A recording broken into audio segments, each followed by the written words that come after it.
Hi guys, stone story പോഡ്കാസ്റ്റിൻ്റെ അടുത്തൊരു അധ്യായത്തിലേക്ക് എല്ലാവർക്കും സ്വാഗതം. ഇന്നൊരു സ്പെഷ്യൽ ഗസ്റ്റാണ് നമ്മുടെ കൂടെ ഉള്ളത്. I am with Rose. ഈ സ്പെഷ്യൽ ഗസ്റ്റ് എന്ന് പറഞ്ഞാൽ എല്ലാവർക്കും ഒരു ആകാംക്ഷയായിരിക്കും അല്ലേ. കുവൈറ്റിലെ എല്ലാ മന്ദരികൾക്കും അറിയാവുന്ന ഏറ്റവും വലിയൊരു മഹത്വമായ ഒരു വ്യക്തിയാണ് ബാബുജി ബത്തേരി. ബാബുജി ഞാനിവിടെ വന്നപ്പോൾ തൊട്ട് കേൾക്കുന്ന ഒരു പേരാണ്. കാരണം എൻ്റെ മെൻ്ററായിട്ടുള്ള കെ ഇത്രയും എൻ്റെ അടുത്ത് പറഞ്ഞേക്കുന്ന ഒരു ക്യാരക്ടർ വേറെ ഇല്ല.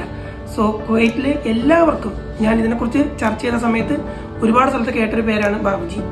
ശരിക്കും പറഞ്ഞാൽ ഓൾമോസ്റ്റ് കുറച്ച് വർഷങ്ങളെ ഗ്യാപ്പേ വരൂ. എൻ്റെ മൊത്തം ലൈഫിൻ്റെ കണക്കെടുക്കുകയാണെങ്കിൽ പുള്ളിക്കാരൻ്റെ പ്രവാസ ജീവിതം വരും. സോ അപ്പം അത്രയ്ക്ക് എക്സ്പീരിയൻസ് ആയിട്ടുള്ള ഒരാളാണ്. ബാബുജി ബത്തേരിയെ കുറിച്ച് നിങ്ങൾക്ക് പറയേണ്ട ആവശ്യമില്ല, എങ്കിലും ഒരു 2 വാക്ക് പറയാതിരിക്കാൻ കഴിയില്ല. അദ്ദേഹത്തിന് നിരവധി പുരസ്കാരങ്ങൾ കിട്ടിയ കേശവൻ സ്മാരക അവാർഡ് കഴിഞ്ഞ പ്രാവശ്യം കിട്ടിയിരുന്നു. അതേപോലെ തന്നെ രാമു കാര്യട്ട് KFE അവാർഡ്, അങ്ങനെ ഇഷ്ടംപോലെ അവാർഡ് കിട്ടിയ വ്യക്തി. സാമൂഹിക സാംസ്കാരിക രംഗങ്ങളിൽ നിറഞ്ഞു നിൽക്കുന്ന വ്യക്തിത്വം. നാടകരംഗത്ത് പ്രത്യേകമായ അടയാളപ്പെടുത്തലുകൾ നടത്തിയ സംവിധായകൻ. അങ്ങനെ ഒരുപാട് മൾട്ടി ടാലൻ്റ് ആയിട്ടുള്ള ഒരു പേഴ്സണാലിറ്റിയാണ് ബാബുജി ബത്തേരി. അദ്ദേഹത്തിന് കേൾക്കുക എന്നുള്ളതാണ് നമ്മുടെ ഇന്നത്തെ പോഡ്കാസ്റ്റിൽ ഉള്ളത്. ഒരുപാട് അനുഭവങ്ങളുള്ള ഒരു വ്യക്തിയാണ്. പിന്നെ ഏറ്റവും നമ്മുടെ ഇന്നത്തെ പ്രധാനപ്പെട്ട ഒരു വിഷയം അദ്ദേഹവുമായിട്ട് ലിങ്ക് ചെയ്തിരിക്കുന്ന ഒരു വിഷയമാണ്. എന്താണെന്നല്ലേ, പ്രവാസവും സംഘടനയും. സംഘടന എന്ന് പറയുന്നത് നമ്മുടെ സംഘടിതം എന്നുള്ള ഒരു വാക്കിൽ നിന്നാണ്. അപ്പം സംഘടന എല്ലാവർക്കും ഒരു അത്യന്താപേക്ഷിതമായ ഒരു കാര്യമാണ്. ഒരു ടീം വർക്കാണ്. നമുക്ക് ഓരോ കാര്യം, അതിപ്പോൾ സിനിമയാണെങ്കിലും ശരി, അത് നാടകമാണെങ്കിലും ശരി, അപ്പം സാമൂഹിക പ്രവർത്തനമാണെങ്കിലും സാംസ്കാരിക പ്രവർത്തനമാണെങ്കിലും എല്ലാത്തിനും നമുക്ക് സംഘടന വേണം, ശരിയല്ലേ? അപ്പം ഈ സംഘടന പ്രവാസ ജീവിതത്തിൽ എങ്ങനെയാണ് അതിനെ ഇൻഫ്ലുവൻസ് ചെയ്യുന്നത്? അതിന് പ്രവാസ ജീവിതത്തിൽ നമുക്ക് എന്തൊക്കെയാണ് സംഘടന കൊണ്ടുള്ള പ്രയോജനങ്ങൾ? തിന്മകളും ഉണ്ടാകാം. ഓരോ കാര്യം എടുത്താലും ഗുണവും ദോഷവും ഉണ്ടാകും, ശരിയല്ലേ? അപ്പോൾ എന്തൊക്കെ കാര്യങ്ങളാണ് ഈ സംഘടന നമുക്ക് പ്രവാസ ജീവിതത്തിൽ ഇൻഫ്ലുവൻസ് ചെയ്യുന്നത് എന്നാണ് ബാബുജി അടുത്ത് എനിക്ക് ആദ്യമായിട്ട് ചോദിക്കാനുള്ള ഒരു ചോദ്യം. സാധാരണ പ്രവാസം എന്ന വാക്ക് നമ്മളൊക്കെ ഇങ്ങനെ പലപ്പോഴായി സംസാരിക്കുന്നതാണ്. പ്രവാസം ഒരു പ്രഹേളികയാണെന്നൊക്കെ പലപ്പോഴും പറഞ്ഞ് കേൾക്കാറുണ്ട്. ശരിക്കും എന്നെ സംബന്ധിച്ചിടത്തോളം പ്രവാസം ഒരു പ്രഹേളിക തന്നെയാണ്. ഒരു കടങ്കഥ പോലെ ഞാൻ നീളുകയാണ്. പ്രവാസത്തിലെത്തുന്ന ആരും എനിക്ക് തോന്നുന്നില്ല അവർ അറിഞ്ഞുകൊണ്ട് ബോധപൂർവം പ്രവാസത്തിലേക്ക് പോയേക്കാമെന്ന് കരുതി വന്നവരെന്ന്. ജീവിതത്തിൻ്റെ സാഹചര്യങ്ങളിൽ നിന്നും ജീവിതത്തിൻ്റെ ചുറ്റുപാടുകളിൽ നിന്നും നമ്മൾ പ്രവാസത്തിലേക്ക് എത്തിപ്പെടുന്നു. അങ്ങനെ പ്രവാസത്തിൽ എത്തിക്കഴിയുമ്പോഴാണ് പ്രവാസത്തിൻ്റെ വിഫലതകളും പ്രവാസത്തിൻ്റെ പ്രതിസന്ധികളും പ്രയാസങ്ങളും ഒത്തിരിയേറെ വിഷമങ്ങളും ഒറ്റപ്പെടലുകളും ഒക്കെ നമ്മെ ഇങ്ങനെ തേടിയെത്തും. ഇവിടെയാണ് നാം ഓരോരുത്തരും ഒറ്റപ്പെട്ടു പോകുമ്പോഴാണ് നമ്മളൊരു കൂട്ടമാകുന്നതിനെക്കുറിച്ച്, ഒന്നിച്ചിരിക്കുന്നതിനെക്കുറിച്ച്, ഒന്നിച്ചിരിക്കുമ്പോൾ ഉണ്ടാകുന്ന സന്തോഷങ്ങളെക്കുറിച്ച്, അത് നമ്മുടെ പ്രത്യേകിച്ച് കേരളത്തിൽ നിന്ന് എത്തുന്ന ആളുകളെ സംബന്ധിച്ചിടത്തോളം അത് ഒരനുഭവമാണ്. കാരണം കേരളത്തിൽ നമ്മളിങ്ങനെ പലപ്പോഴും ഒന്നിച്ചുകൂടി കൂട്ടുകാരുമൊത്ത് ഒക്കെ സഞ്ചരിച്ച ആൾക്കാരാണ് വിദേശത്തെത്തി അല്ലെങ്കിൽ പ്രവാസത്തിലെത്തി ഇങ്ങനെ ഒറ്റപ്പെട്ടു പോകുന്നത്. അവിടെയാണ് സംഘടിച്ചു നിൽക്കുന്നതിൻ്റെയും സംഘാത പ്രവർത്തനങ്ങളുടെയും കൂട്ടായ പ്രവർത്തനങ്ങളുടെയും ഒക്കെ ഒരു പ്രാധാന്യം മുമ്പോട്ട് വരും. ഞാൻ ഏകദേശം ഒരു 24 വർഷമായി ഈ കുവൈറ്റിൽ ഉള്ള ഒരാളാണ്. 24 വർഷമെന്ന് ഇപ്പോൾ ഓർക്കുമ്പോൾ ഒരു വലിയ കാലയളവാണ്.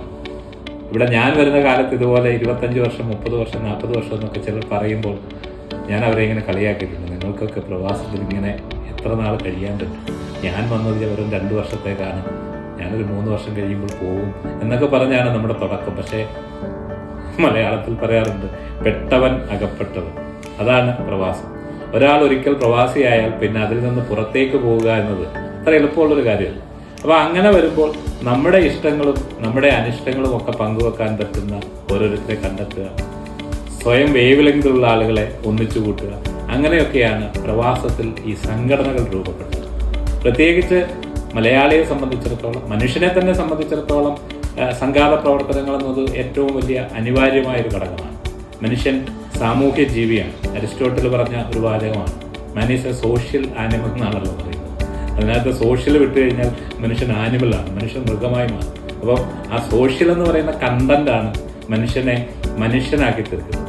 മനുഷ്യൻ എന്തുമാത്രം സാമൂഹിക ജീവിയായി കഴിയുന്നു, അവിടെയാണ് നമുക്ക് ഏറ്റവും കൂടുതൽ മനുഷ്യത്വവും മാനവികതയും ഒക്കെ മറ്റുള്ളവരിലേക്ക് പുലർത്താൻ കഴിയുന്നു. അവിടെയാണ് സംഘടനാ പ്രവർത്തനങ്ങളുടെ പ്രത്യേകത.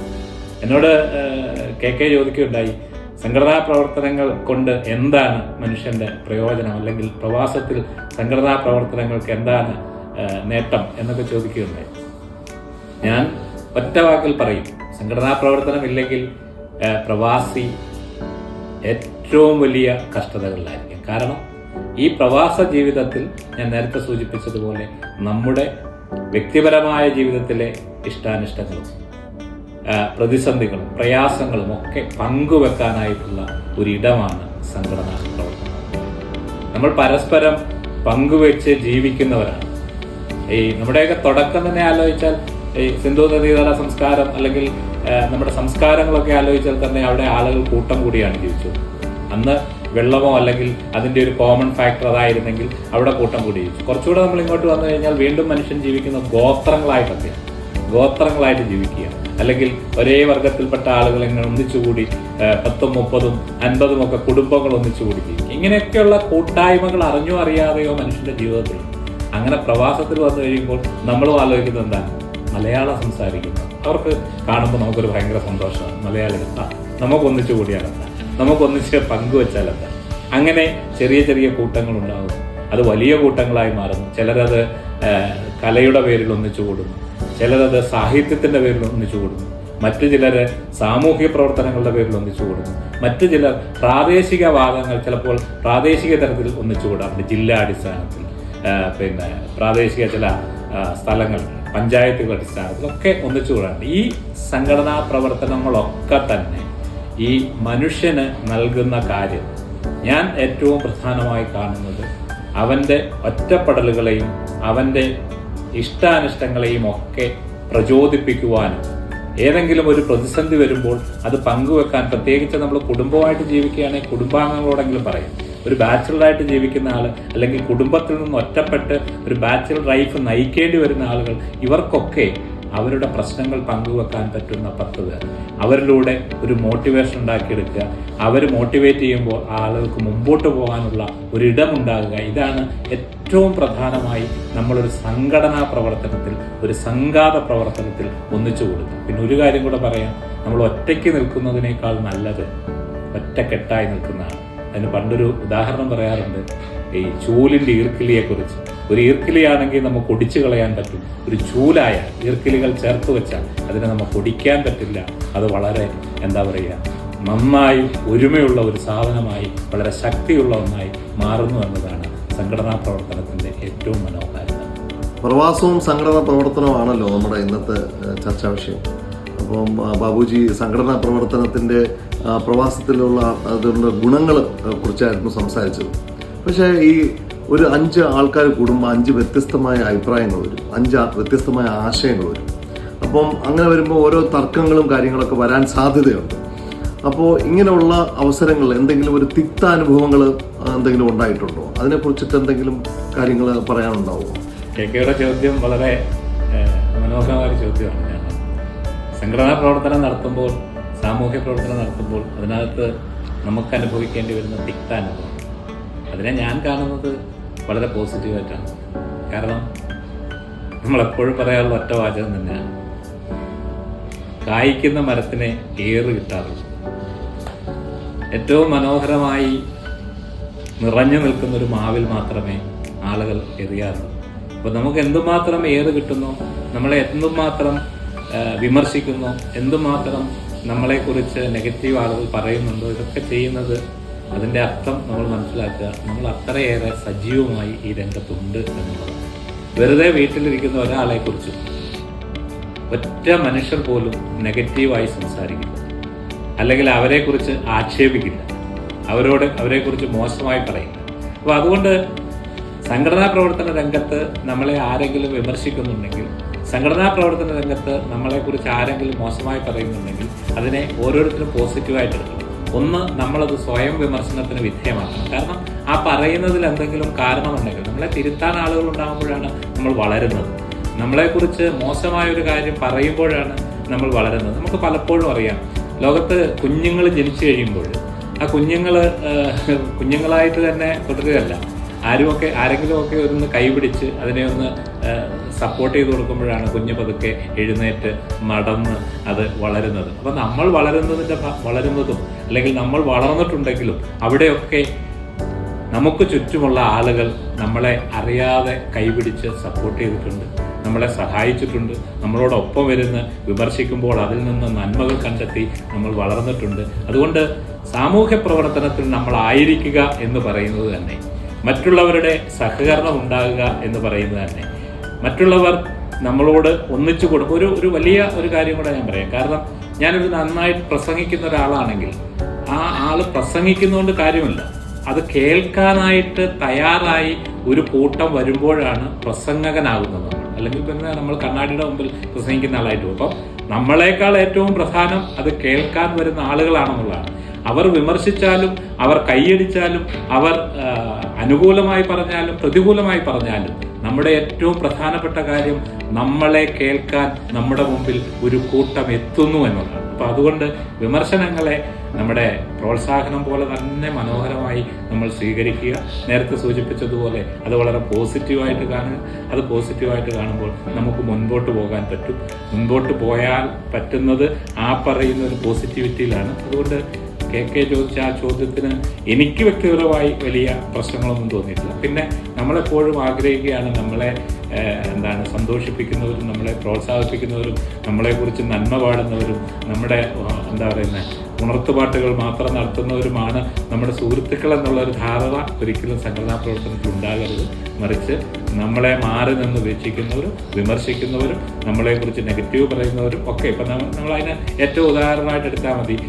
നമ്മളെ ഏറ്റവും കൂടുതൽ വിമർശിക്കുന്ന ഇപ്പം എൻ്റെ ഒരു ഇതിലാണെങ്കിൽ എൻ്റെ കുടുംബാംഗങ്ങളാണ്, എൻ്റെ ഭാര്യയും എൻ്റെ മക്കളും ഒക്കെ ആയിരിക്കും എന്നെ വിമർശിക്കുന്നത്. അപ്പോൾ നമ്മൾ അവരെക്കുറിച്ച് ഈ മറ്റുള്ളവരെ വിമർശിക്കുന്ന രീതിയിൽ നമ്മൾ അവരെ കാണുകയാണ്. അവരെ ഏറ്റവും കൂടുതൽ നമ്മളോട് ഇഷ്ടമില്ലാത്തവരൊന്നാണോ അതിൻ്റെ അർത്ഥം? അല്ല, നമ്മളെ വളർത്താൻ വേണ്ടിയാണ്. നമ്മുടെ ഒരു പരിപാടി കഴിയുമ്പോൾ, നമ്മളൊരു പ്രസംഗം കഴിയുമ്പോൾ, നമ്മളൊരു പ്രവർത്തനത്തിൽ ഏർപ്പെട്ടിട്ട് തിരിച്ചു വരുമ്പോൾ അത് ഇത്രയും കൂടെ വൃത്തിയാക്കരുത്, നിങ്ങളാ ചെയ്ത് കഴിഞ്ഞ പ്രാവശ്യത്തെക്കാട്ടി വളരെ മോശമായിപ്പോയി, ഒരു സുഖമില്ലായിരുന്നു എന്ന് പറയുമ്പോൾ നമ്മളെ നിരുത്സാഹപ്പെടുത്താനല്ല, മറിച്ച് അടുത്ത തവണ നമ്മൾ നന്നായി വളരാൻ വേണ്ടി നമ്മുടെ ഭാര്യയും മക്കളും ഒക്കെ നമ്മളോട് പറയുന്ന പ്രധാനപ്പെട്ട കാര്യമാണ്. ഇതേ ഒരു കണ്ടന്റായിട്ട് നമ്മൾ മറ്റുള്ളവരെ അങ്ങ് പരിഗണിച്ചു കഴിഞ്ഞാൽ നമ്മുടെ വിഷയങ്ങൾ തീരും. അതുകൊണ്ട് സാമൂഹിക പ്രവർത്തനത്തിനത്തെ വിമർശനങ്ങളോ പ്രശ്നങ്ങളോ എന്നെ സംബന്ധിച്ച് ഒരിക്കൽ പോലും എന്നെ തളർത്തിയിട്ടില്ല. അത് ഓരോ വർഷവും എനിക്ക് നൽകുന്ന എനർജിയാണ്. അത് ഈ കഴിഞ്ഞ ഞാനിവിടെ വന്ന ഇത്രയും വർഷങ്ങളിലും പുതിയ പുതിയ കാര്യങ്ങളിലേക്ക് കടക്കാൻ എന്നെ പ്രേരിപ്പിച്ചിട്ടേ ഉള്ളൂ. ബാബുജി, എനിക്ക് ചോദിക്കാനുള്ളതും എനിക്ക് അറിയാനുള്ളതാണ്. കാരണം ഞാനിപ്പോൾ 2K ആണെന്ന് പറയുന്നില്ല, എൻ്റെ ജനറേഷനിലുള്ള ആരും ഈ സംഘടനാ പ്രവർത്തനത്തിൽ ഇൻവോൾവ് ആവുന്നില്ല. കാരണം ഇപ്പം ഞാനാണെങ്കിൽ സോഷ്യൽ മീഡിയ കാര്യങ്ങൾ ഇതുപോലുള്ള കാര്യങ്ങളാണ് കൂടുതൽ ടൈം സ്പെൻഡ് ചെയ്യുന്നത്. സോ ഇത് മുന്നോട്ടുള്ള കാലങ്ങളിൽ എങ്ങനെ ബാധിക്കും ഞങ്ങളെയൊക്കെ? കാരണം ഈ സംഘടനാ പ്രവർത്തനത്തിൽ വരാതിരിക്കുന്നത്, ഈ മറ്റുള്ളവരുടെ കാര്യങ്ങളിലേക്ക് ഇറങ്ങിച്ചെല്ലാത്തത്, ഇത് ഞങ്ങളുടെ ഇവിടുത്തെ ലൈഫിനെ ബാധിക്കുമോ? അല്ലെങ്കിൽ ഇതിനെക്കുറിച്ച് നിങ്ങളുടെ ജനറേഷനിലുള്ള അല്ലെങ്കിൽ ഇത്രയും വർഷത്തെ എക്സ്പീരിയൻസ് ഉള്ള ഇതൊക്കെ അറിയാവുന്ന ബാബുജിക്ക് എന്താണ് പറയാനുള്ളത്? റോസ് ചോദിച്ച ചോദ്യം വളരെ വളരെ ആനുകാലികമായ ഒരു ചോദ്യമാണ്. പലപ്പോഴും ഈ ചോദ്യം കേൾക്കുമ്പോൾ നമ്മൾ പെട്ടെന്ന് ഞങ്ങളുടെ തലമുറയിൽ 80s പെട്ടെന്ന് പറയും, നിങ്ങളുടെ ഭാഷയിൽ പറഞ്ഞാൽ തന്ത വൈബ് എന്നൊക്കെ പറയും. നിങ്ങളുടെ തന്ത വൈബുകളൊക്കെ പറയാനുള്ള ഒരു സാധ്യത ന്യൂജൻ 2K കിഡ്സ് എന്നൊക്കെ പറയുന്ന ആളുകൾ വളരെ പുറകിലാണ്, ഞങ്ങളാണ് വളരെ മിടുക്കന്മാർ എന്നൊക്കെ പറയാറുണ്ട്. പക്ഷെ ഒന്നും കാര്യമില്ല. ആദ്യം മനസ്സിലാക്കേണ്ടത് ഈ പുതിയ ജനറേഷൻ എന്നെയൊക്കെ സംബന്ധിച്ചിടത്തോളം ഞാനൊരു വിസ്മയമായിട്ടാണ് ഇവരെ കാണുന്നത്. കാരണം അവരുടെ അറിവും അവരുടെ തലവും അവരുടെ ചിന്താശേഷിയും അവരുടെ ഒരു വലുപ്പവും ഒക്കെ കാണുമ്പോൾ നമ്മളൊക്കെ എത്താത്ത ഒരുപാട് മേഖലകളിൽ ദിനം പ്രതി എത്തി അപ്ഡേറ്റ് ചെയ്യപ്പെട്ടവരാണ്. അപ്പം അവരോട് അതിബഹുമാനത്തോടുകൂടി അതിലേറെ ആദരവോടുകൂടി നിൽക്കുന്ന ഒരാളാണ് ഞാൻ വ്യക്തിപരമായിട്ട്. എൻ്റെ ജനറേഷൻ എങ്ങനെയാണെന്ന് എനിക്കറിയാം. കാരണം അത് എൻ്റെ മക്കളിൽ നിന്നല്ല, അതുപോലെ സമപ്രായക്കാര മറ്റുള്ളവരിൽ നിന്നൊക്കെ ഞാൻ പഠിച്ച ഒരു കാര്യമാണ്. നമ്മളെക്കാൾ ഒരുപാട് അപ്ഡേറ്റഡ് ആണ്. പക്ഷേ ചെറിയൊരു വിഷയം എന്താണെന്ന് ചോദിച്ചു കഴിഞ്ഞാൽ, ഈ സംഘടനാ പ്രവർത്തനത്തിലേക്ക് വരുമ്പോൾ പലപ്പോഴും ഈ പുതിയ ജനറേഷനിൽപ്പെട്ട ആളുകൾ അല്പം വിമുഖത കാണിക്കുന്നുണ്ട്, മാറി നിൽക്കുന്നു. അതിന് പ്രധാനപ്പെട്ട ഒരു കാര്യം എന്ന് പറയുന്നത്, നമ്മൾ പലപ്പോഴും സംഘടനാ പ്രവർത്തനങ്ങൾ നമ്മുടെ ആവശ്യകതകളിൽ നിന്നാണ് ചിലപ്പോൾ ആ കാലഘട്ടത്തിലുണ്ടായത്. എനിക്കൊരു അറിവ് വേണമെങ്കിൽ അത് മറ്റുള്ളവരിൽ നിന്ന് എനിക്ക് കേൾക്കണമായിരുന്നു. അധ്യാപകന്റെ വില നമ്മൾ അറിഞ്ഞത് അന്ന് ആകെ അറിവ് മുഖത്തോട് മുഖം പകർന്നു തരുന്നത് അധ്യാപകനെ ഉള്ളായിരുന്നു. പക്ഷെ ഇന്ന് അങ്ങനെ ഒരു അറിവ് അധ്യാപകർക്ക് വേണമെന്ന് നിർബന്ധമൊന്നുമില്ല. കാരണം എനിക്ക് ഗൂഗിളിൽ സെർച്ച് ചെയ്താൽ കിട്ടാത്ത ലോകത്തൊരു സാധനവും ഇല്ല. അപ്പോൾ പിന്നെ എനിക്ക് അധ്യാപകൻ ഒരു അത്യന്താപേക്ഷിത ഘടകമോ ടീച്ചർ ഒരു പ്രധാനപ്പെട്ട സാധനമല്ല, മറിച്ച് എൻ്റെ ഒരു ഫിംഗർ ടിപ്പിൽ അറിവ്. അപ്പോൾ അതുകൊണ്ട് തന്നെ ആ മനുഷ്യൻ്റെ കണ്ടന്റ് നമ്മളങ്ങോട്ട് മാറ്റി വെച്ചിട്ട് ടെക്നോളജിയിലേക്ക് നമ്മൾ പതുക്കെ മാറി തുടങ്ങി. അങ്ങനെ തന്നെയാണ് മനുഷ്യരുമായി ഒന്നിച്ചിരിക്കുമ്പോൾ കിട്ടുന്ന അറിവുകളെക്കാളും മനുഷ്യരുമായി ഒന്നിച്ചിരിക്കുമ്പോൾ കിട്ടുന്ന സന്തോഷങ്ങളെക്കാളും അതിലൊക്കെ എത്രയോ മടങ്ങ് സന്തോഷമാണ് ഞാൻ ഒറ്റയ്ക്കിരുന്ന് എൻ്റെ ഫോണിൽ ഇടപെടുമ്പോൾ, എൻ്റെ മുമ്പിലിരിക്കുന്ന ലാപ്ടോപ്പിൽ ഇടപെടുമ്പോൾ, എൻ്റെ മുമ്പിലിരിക്കുന്ന ഐപാഡിൽ ഇടപെടുമ്പോൾ എനിക്ക് കിട്ടുന്നത്, അല്ലെ ഫേസ്ബുക്കിലോ അല്ലെങ്കിൽ ഇൻസ്റ്റഗ്രാമിലോ സോഷ്യൽ മീഡിയയിലൊക്കെ ഇടപെടുമ്പോൾ എനിക്ക് പണ്ട് ഒരു 10 or 100 പേരുടെ കൂടി ഇരുന്നതിനേക്കാൾ കൂടുതൽ എനിക്കിനിയും ഒറ്റയ്ക്കിരുന്നിട്ട് ലോകത്തുള്ള 1000 പേരോട് ഒന്നിച്ച് സംസാരിക്കാൻ പറ്റുന്ന ഒരു സങ്കേതം നമ്മുടെ മുമ്പിലേക്ക് എത്തിയിരിക്കുകയാണ്. അപ്പോൾ അതുകൊണ്ട് തന്നെ ഞാൻ എന്തിനാണ് വെറുതെ സമയവും കാലവും എൻ്റെ സ്പേസും ഒക്കെ മാറ്റിവെച്ചിട്ട് പുതിയ സ്ഥലത്ത് പോയി സംഘടനാ പ്രവർത്തനം നടത്തുന്നത് എന്നൊരു ചോദ്യമാണ് പുതിയ തലമുറയുടെ മുമ്പിലുള്ളത്. അവിടെയാണ് എനിക്ക് നിങ്ങളോട് പറയാനുള്ള സാധനം ഒരു അനുഭവത്തിൽ എന്ന് പറയുന്നതാണ്. നമ്മൾ AI-യുടെ യുഗത്തിലാണ് ഇപ്പോഴും. പക്ഷെ എന്തൊക്കെ AI വന്നാലും ടെക്നോളജി വന്നാലും ഈ മനുഷ്യന്റെ വിയർപ്പിന്റെ മണം അറിയണമെങ്കിൽ നമുക്ക് ഒറ്റ മാർഗ്ഗമേ ഉള്ളൂ, അവൻ്റെ അടുത്ത് പോയിരിക്കാന്നുള്ളത്. അവൻ്റെ അടുത്ത് പോയിരുന്നാൽ മാത്രമേ നമുക്ക് അടുത്തിരിക്കാനുള്ള വിയർപ്പിന്റെ മണം മനസ്സിലാകത്തുള്ളൂ. വിശപ്പ് അറിയണമെങ്കിൽ അത് വിശക്കുന്നവന്റെ അടുത്ത് പോയിരിക്കണം, എന്നാൽ മാത്രമേ വിശപ്പ് എന്താണെന്ന് മനസ്സിലാവും. അല്ലാതെ നമ്മൾ ഒരിക്കലും ഫോണിലിരുന്നാൽ നമുക്ക് ആ വിശപ്പ് മനസ്സിലാവില്ല. സംഗീതം കേൾക്കുമ്പോൾ നമ്മൾ സംഗീതം ആസ്വദിക്കും, ടെക്നോളജിയിലൂടെ സംഗീതം ആസ്വദിക്കും. പക്ഷേ പച്ചയായി പാടുന്ന ഒരു മനുഷ്യൻ, ആ മനുഷ്യന്റെ പാട്ട് പച്ചയായി കേൾക്കുമ്പോൾ നമുക്ക് കിട്ടുന്ന ഒരു അനുഭൂതി അത് വ്യത്യാസമാണ്. ലൈവ് എന്ന് നമ്മൾ പറയാറുണ്ട്, എല്ലാത്തിനും നമ്മൾ നാച്ചുറൽ ലൈവ് എന്നൊക്കെ പറയാറില്ലേ. അപ്പോൾ ആ ലൈവ് നാച്ചുറൽ അവസ്ഥയിലേക്ക് നമ്മൾ എത്തിപ്പെടണമെങ്കിൽ ഇത് പ്രധാന കാര്യമാണ്. അപ്പം നമ്മുടെ മാനവികതയും മനുഷ്യത്വവും ഒക്കെ പുലരണമെങ്കിൽ നമുക്ക് മനുഷ്യരുമായി ഇന്ററാക്ട് ചെയ്തേ പറ്റൂ, നമുക്ക് മനുഷ്യരുമായി ഒന്നിച്ചു ചേർന്നേ പറ്റൂ. അവന്റെ വേദന മനസ്സിലാക്കുവാൻ, അവന്റെ സന്തോഷം മനസ്സിലാക്കുവാൻ, അവന്റെ ഇല്ലായ്മകൾ മനസ്സിലാക്കുവാൻ, അന്യവൽക്കരിക്കപ്പെട്ടവരെയും ആട്ടിയിറക്കപ്പെട്ടവരെയും ഓരം ചേർന്ന് നിൽക്കുന്നവരെയും ഏലിനേറ്റ് ചെയ്യപ്പെട്ടവരെയും ഒക്കെ കണ്ടെത്താൻ. അത് ടെക്നോളജിയിൽ ചിലപ്പോൾ നമ്മൾ കണ്ടു മറഞ്ഞു പോകും, ചില ഫോട്ടോസോ ചില വീഡിയോസോ ഒക്കെ. പക്ഷേ പച്ചയായ മനുഷ്യരിലേക്ക് ചെന്ന് നിൽക്കുമ്പോഴാണ് നമ്മുടെ മാനവികത, നമ്മുടെ മനുഷ്യത്വം, നമ്മുടെ സ്നേഹം അവരിലേക്ക് കൺവേ ചെയ്യാൻ പറ്റത്തുള്ളൂ. നമുക്ക് എന്തുമാത്രം, ഞാനൊരു വളരെ ഒറ്റ ഉദാഹരണം പറയാം. നമുക്ക് ഫോണിലൂടെയും വീഡിയോ കോളിലൂടെയും ഒക്കെ നമുക്ക് ഇഷ്ടപ്പെട്ടവരോട് നമുക്ക് എന്ത് വേണമെങ്കിൽ പറയാം. ഹായ്, ഹൗ ആർ യു, ഉമ്മ തരാം, കെട്ടിപ്പിടിക്കാം, ഒക്കെ നമുക്ക് ഇതിനകത്തൂടെ ചെയ്യാം. പക്ഷേ നമ്മൾ നേരിട്ട് കണ്ടിട്ട് ഒരാളെ ഒന്ന് ഹഗ് ചെയ്യുമ്പോൾ ഉണ്ടാകുന്ന വ്യത്യാസം, ഒരു മനുഷ്യനും തമ്മിൽ ഒന്ന് ഹഗ് ചെയ്യുമ്പോൾ ഒറ്റ സെക്കൻഡ് മതി അതിൻ്റെ ഒരു സ്നേഹത്തിൻ്റെ ഒരു അനുഭൂതിയുടെ മാറ്റം എന്ന് പറയുന്നത് ഭയങ്കരമാണ്. അതുകൊണ്ട് നമുക്ക് മനുഷ്യനായി വളരാൻ, ഒരു മാനവികതയിൽ വളരാൻ, അത് ഏത് ജനറേഷനിലാണെങ്കിലും മനുഷ്യരുമായി ഇന്ററാക്ട് ചെയ്യുന്ന സംഘങ്ങളുണ്ടാകണം, അതിനുള്ള അരങ്ങുകളുണ്ടാകണം, അതിനുള്ള സംഘാത പ്രവർത്തനങ്ങളുണ്ടാകണം. ഇപ്പം നമ്മൾ പറഞ്ഞ് അതിൻ്റെ ഏറ്റവും വലിയൊരു ഉദാഹരണം ഞാൻ പറയാം. നമ്മൾ ടെക്നോളജിയൊക്കെ വന്നപ്പോൾ സിനിമയും സീരിയലുകളും അല്ലെങ്കിൽ TV ഷോകളും ഒക്കെ ഇങ്ങോട്ട് വന്നപ്പോഴത്തേക്ക് നമ്മുടെ ഓണവും നമ്മുടെ ക്രിസ്മസും നമ്മുടെ ഓണപ്പാട്ടുകളും നമ്മുടെ അത്തപ്പൂക്കളങ്ങളും നമ്മുടെ ഗ്രാമ നാടകങ്ങളും നമ്മുടെ നാടക പ്രവർത്തനങ്ങളും ഒക്കെ പുറകോട്ട് പോയതായിട്ട് ഒരിടയ്ക്ക് നമ്മൾ പറഞ്ഞിരുന്നു. പക്ഷേ ഇവയെല്ലാം ഇപ്പം തിരിച്ചു വന്നുകൊണ്ടിരിക്കുക. കാരണം ഒരു TV-ക്കകത്തെ ഒരു 32 ഇഞ്ച് സ്ക്രീനിലേക്ക് മാത്രം ഒതുങ്ങുന്നതല്ല മാനവികത, അത്രയും ചേരുന്നതല്ല കല, അത്രയും ചേരുന്നതല്ല സംസ്കാരം. മറിച്ച് അതൊരു വലിയ ക്യാൻവാസിൽ ഭൂമിയുടെ ഉപ്പും ചൂടും ഒക്കെ അറിഞ്ഞ് പ്രവർത്തിക്കേണ്ട ഒന്നാണ്. അതുകൊണ്ടാണ് ഇന്ന് നാടക പ്രവർത്തനങ്ങളൊക്കെ പഴയതിലും കൂടുതലായിട്ട് പുതിയ നാടക സമിതികളും നാടക സംഘങ്ങളും ഒക്കെ കേരളത്തിലൊക്കെ ഒരുപാട് ഉയർത്തെഴുന്നേറ്റ് വരുന്നുണ്ട്. ലൈവ് പ്രോഗ്രാമുകൾക്ക് കൂടുതൽ ഇമ്പോർട്ടൻസ് വരുന്നുണ്ട്, അത് കാണാനായിട്ട് ആളുകൾ വരുന്നുണ്ട്. പണ്ട് നമ്മൾ ഉത്സവപ്പറമ്പിൽ പോയിട്ട് തറയിലിരുന്ന് പാവരിച്ച് കാണുന്ന രീതിയിൽ നിന്ന് മാറിയിട്ട് ഇപ്പോൾ എന്താണ്, കുറച്ചുകൂടെ കംഫർട്ടബിൾ ആയിട്ടുള്ള സീറ്റിംഗ് ഒക്കെ വെച്ച് നമ്മൾ കുറച്ചുകൂടെ കംഫർട്ടബിൾ ആയിട്ട് കാണുന്നു. പക്ഷേ ഈ ലൈവ് പ്രോഗ്രാംസും നാച്ചുറൽ പ്രോഗ്രാംസിലേക്കൊക്കെ ആളുകൾ വരുന്നതിൻ്റെ പ്രധാനപ്പെട്ട കാര്യം ഞാൻ വീണ്ടും പറയുന്നു, ഈ മാനവിക പ്രവർത്തനത്തിൻ്റെ മനുഷ്യനെ അടുത്തറിയാനുള്ള ഏറ്റവും വലിയൊരു മാറ്റത്തിന്റെ തുടക്കമാണ്. അതുകൊണ്ട് അത് പുതിയ തലമുറയിലുള്ളവരാണെങ്കിലും നിങ്ങൾ അറിയാതെ ഇന്നല്ലെങ്കിൽ നാളെ ഈ പ്രവർത്തനത്തിലേക്ക് വരും. പിന്നെ ഒരു കാര്യം കൂടെ ഞാൻ പറയാം, നമ്മളെപ്പോഴും ഇങ്ങനെ മാറി നിൽക്കരുത്. കാരണം രാജ്യത്തെക്കുറിച്ച് ചിന്തിക്കുന്നവരാണ് നമ്മൾ, രാഷ്ട്രീയ ബോധമുള്ളവരാണ്.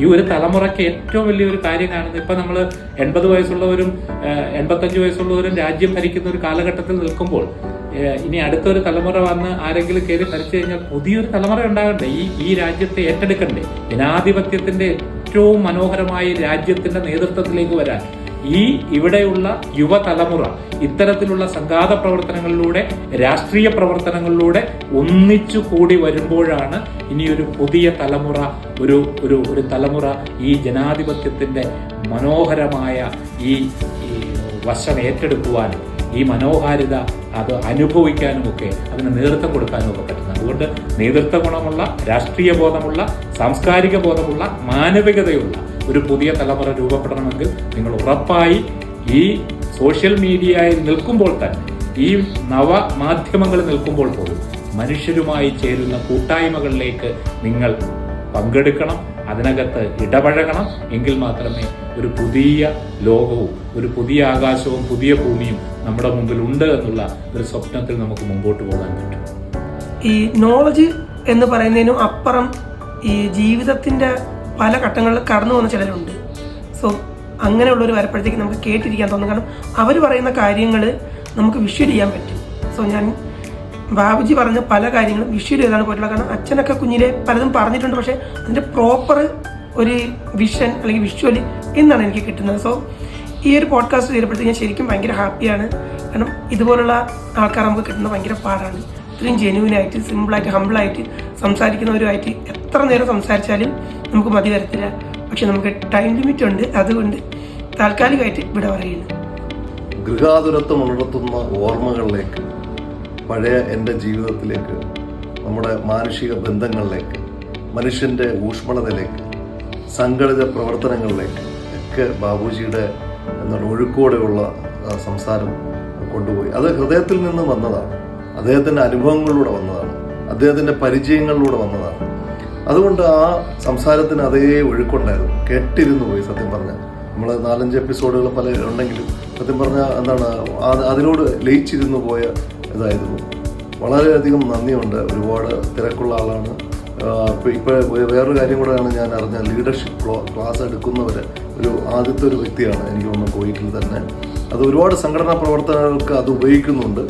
അപ്പം ഇനിയും അത്തരം കാര്യങ്ങൾ നമ്മൾ പ്രയോജനപ്പെടുത്തണം. ഒരുപാട് സംഘടനാ പ്രവർത്തകർക്ക് ഈ പരിചയം നമ്മൾക്ക് ഉപയോഗിക്കണം എന്ന് ആത്മാർത്ഥത്തോടെ പ്രതീക്ഷിക്കുന്നു. I M KK with rose signing out. Stone story episode winding up. Next, till then, bye.